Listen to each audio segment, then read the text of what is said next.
Olá, seja bem-vinda e seja bem-vindo. Esse é o Carteira Inteligente, o programa semanal da CNN Brasil sobre investimentos e finanças pessoais. Eu sou Fernando Nakagawa e aqui eu vou te ajudar a responder várias perguntas, como por exemplo, onde investir, como escolher um fundo ou quando é a hora de vender uma ação. Tudo isso para que você tenha mais segurança na hora de tomar decisões sobre o futuro do seu dinheiro. Como a gente segue nesse período diferente por causa do novo coronavírus, o programa também será um pouquinho diferente. Quase sempre a gente fala com dois especialistas. Nessa edição, porém, a gente tem um convidado. Você deve ter visto nos últimos dias que o coronavírus tem feito muito estrago no mercado financeiro. O principal índice da Bolsa de São Paulo caiu quase 40% nos 3 primeiros meses de 2020. E os fundos imobiliários também perderam. Uma das principais referências do mercado mostra a desvalorização de mais de 20% no ano. Para falar sobre esse mercado que cresceu tanto, mas perdeu muito nos últimos meses, eu estou aqui com Anita Scal, que é sócia da Rio Bravo Investimentos e especialista na área. Anita, muito obrigado por conversar com a gente aqui do Carteira Inteligente. E eu começo o programa perguntando, o investimento em fundos imobiliários não era seguro? E por que caiu tanto? Boa tarde, tudo bem? Obrigada por me receber aí, é um prazer falar com todos vocês. E vamos lá, né? Fundo imobiliário é seguro? Ele caiu como caiu bolsa, né? Mas se você comparar os últimos meses, desde que a gente entrou nessa crise de coronavírus, junto à bolsa caiu 35% e o índice que mede os fundos imobiliários na bolsa, que é o IFIX, caiu 18%. Ele é um investimento seguro, mas ele tem sua desvalorização em bolsa como qualquer outra ação. E aí, então, para contar um pouquinho, para explicar um pouco para o nosso telespectador, Anita, conta por que há essa desvalorização. É apenas a cotação do papel que é negociado em bolsa ou também há depreciação dos ativos que fazem parte desses fundos? Bom, vamos voltar um pouquinho, né? O fundo imobiliário é um ativo real, né? Então a gente investe diretamente em imóveis, embora existam fundos de papéis no mercado. Mas a grande parte dos fundos são ainda fundos que investem em ativo real. O tijolo ainda está lá, né? Então ainda não teve a desvalorização do imóvel. Mas o que aconteceu nos últimos tempos pré-coronavírus e agora com o coronavírus? Os fundos estavam tendo uma alta, né, nas suas cotas, eles estavam sendo bem valorizados frente a alguns ativos a mercado, principalmente porque ele tem uma renda estável, então o fundo tem uma renda estável, e aí com o coronavírus a gente vê as notícias que os shoppings fecharam, o varejo teve que fechar, a gente tem muitos fundos de varejo que tiveram suas portas dos shoppings fechados, e isso teve uma depreciação na cota, no valor a mercado, né? Isso quer dizer o quê? Que muitos gestores, eles anunciaram que não vai ter rendimento estável, ou que não vai distribuir rendimento, dividendo durante esses meses de coronavírus, e isso faz com que muita gente fique preocupada com o seu investimento e acaba saindo dele através da bolsa. Então, é mais ou menos isso que aconteceu nesses últimos tempos. Legal, Anita. Então, vamos voltar 2 casas também aqui e explicar para o nosso telespectador como é que funciona um fundo imobiliário. Você disse que há ativos, né, de tijolo ali, imóveis de fato. Então, conta um pouquinho quais são as possibilidades, como um fundo imobiliário capta recursos e investe em quê? O fundo imobiliário é um fundo condomínio fechado. Então, você só pode entrar nele através de uma oferta pública ou em bolsa e sair dele através de bolsa ou na sua liquidação. Ele tem um prazo indeterminado e aí existem vários tipos de fundos. Existem fundos de varejo, que a grande parte deles são fundos que investem em shopping centers, existem ou fundos de agências bancárias que têm o lastro imobiliário ligados a agências bancárias, tem corporativo, que são ativos tanto lajes quanto salas comerciais, tem os ativos de logística, tem os fundos híbridos, então, que podem investir nos dois, e tem os fundos de fundos imobiliários e os fundos de CRI. como que é estruturado um fundo? Primeiro, o administrador, né, que tem a competência para administrar o fundo, que tem que ser um banco, uma instituição financeira, ele estrutura o tipo de fundo. Aí se compra o ativo onde vai estar ligado ao segmento, então capta recursos ao mercado, compra esse ativo, pode ser o corporativo, o logístico, o shopping, e a partir desse ativo se gera renda ou ganho de capital. Grande parte dos fundos imobiliários hoje eles estão atrelados à renda, então é atrelado a uma locação ou várias locações, como um shopping center que tem vários lojistas, tem vários tipos de contrato de locação, desde o estacionamento até locações de mall, merchandise, etc., ou no de logística ou no corporativo, através dos locatários que fazem parte daquele ativo. E aí, mensalmente, todos os fundos pagam uma renda para o cotista através da distribuição de rendimento. Então, recebi o aluguel, tem um fluxo de locação, eu recebo esse aluguel, deduzo os custos operacionais do fundo e o que ficou é distribuído para os cotistas através de distribuição de rendimento, é pago para ele mensalmente. Então, tem muito cotista, muito investidor de fundo imobiliário que atrela isso a uma... digamos assim, uma poupança através do investimento em imóvel. Então para resumir essa tua explicação, Anita, uma instituição financeira junta ali alguns cotistas, né, junta alguns investidores, adquire um imóvel, um projeto e divide esse projeto em cotas e distribui entre os participantes. E a partir daí funciona como se fosse um fundo de um fundo de investimento de outro segmento qualquer, né? As cotas estão no mercado e elas passam a ter uma oscilação de preço como qualquer outro ativo financeiro. Isso. Bacana. E é correta a percepção de muita gente de que investir num fundo é mais ou menos como comprar um imóvel? É certa essa comparação? Vamos lá, para você comprar um imóvel, vou te fazer uma pergunta. Para você comprar um imóvel, você não pode comprar parte dele. Você tem um imóvel com uma única matrícula, você não pode comprar parte dele, né? Verdade. Você tem que comprar ele como um todo. Uhum. Então, quando você vai estruturar um fundo imobiliário ou comprar um imóvel através dos seus cotistas, dos seus investidores, ele vai ter uma fraçãozinha daquele imóvel. Ele não pode ser que tenha um fundo com um único investidor, mas geralmente os fundos imobiliários eles têm milhares de investidores, então vai ter uma fraçãozinha daquele imóvel.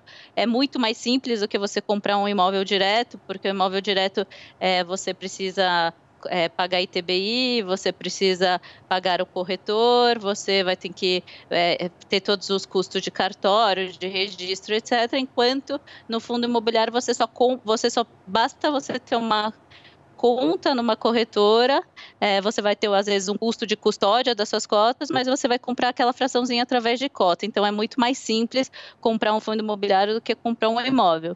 Embora a gente ainda vê aí que tem muita gente que gosta de ser detentor do tijolo, né, da matrícula mesmo e não daquelas cotas. Mas é muito mais simples você entrar num fundo imobiliário hoje do que comprar um imóvel direto. E Anita, para o investidor que não tem posição nesse mercado, nesse segmento de fundos imobiliários, quais são as informações que o investidor deve prestar atenção antes de investir o dinheiro num fundo imobiliário? É possível, por exemplo, saber no prospecto, naquela documentação, naquele catatal que as instituições financeiras apresentam, é possível saber quais são os imóveis que estão lá dentro, o perfil, para que segmento eles estão destinados? Que tipo de informação o investidor consegue ter antes de investir? Para investir em um fundo imobiliário, ele precisa saber que vai ter oscilação de bolsa, que nem uma ação em bolsa. Tá, então ele tem que ter aderência a esse tipo de risco. 2, ele precisa saber qual o segmento que aquele fundo vai investir. Todas essas informações sim constam no prospecto, parece uma bíblia, mas tem que constar no prospecto. O segmento onde ele vai aderir, qual é a região que aquele imóvel está localizado, quem são os locatários, para que tipo de locatário vai ser vai ser estruturado aquele ativo se estiver em fase de construção, qual é a vacância daquela região, como que é a absorção daquela região, se é lenta, se é rápida, quanto que se costuma se cobrar por metro quadrado, se o valor de locação está caro, se está barato. Então, ele tem que fazer um estudo amplo do ativo mesmo imobiliário. E também tem que confiar no gestor, né? Saber qual a casa, como que eles trabalham, quais tipos de informações eles vão receber, como que são os relatórios. Acho que é mais ou menos isso, saber os riscos que estão atrelados àquela operação. Normalmente, quando a gente fala em investimento em fundo imobiliário, Anita, a gente pensa, como você citou, né, em shoppings ou em lajes comerciais, né, em escritórios. Mas esse mercado é super diverso, né? Conta um pouquinho que tipo de outros ativos a gente tem hoje, por exemplo, numa instituição como a Rio Bravo ou em outras casas no mercado. Você tem ativos de varejo, você tem fundos de incorporação, você tem fundos residencial, você tem todos os fundos que são atrelados. O fundo imobiliário ele precisa ter o lastro imobiliário. Então, em todos os tipos de operação imobiliária, você encontra fundos aqui. E quando, diante dessa diversidade tão grande, o investidor tem que fazer a mesma análise que ele faria se estivesse comprando um imóvel de tijolo, né? Se eu vou investir meu dinheiro numa sala comercial no bairro A, B ou C, ou se eu vou comprar uma residência, um apartamento de 2 quartos ou de 3 quartos. A lógica e o racional por trás da decisão é idêntica, né? Quando você vai comprar um imóvel, grande parte ainda toma uma decisão muito atrelada ao emocional, né? Eu gosto daquela região, sei lá, porque minha família cresceu lá, porque eu acho que tem aderência, etc. Quando você está num fundo imobiliário que você tem uma gestora profissional, vai tomar decisões racionais, pautadas em números, em análises bem fundamentalistas e financeiras. Então, essa é a grande diferença também entre uma pessoa física fazendo a sua análise de uma aquisição de um imóvel direto versus uma gestora. Além da gestora ter muitos dados, né? Porque todas nós, gestores, temos todos os dados, a gente tem sistemas, a gente tem consultorias, a gente tem bastante gente trabalhando naquela análise da aquisição daquele ativo.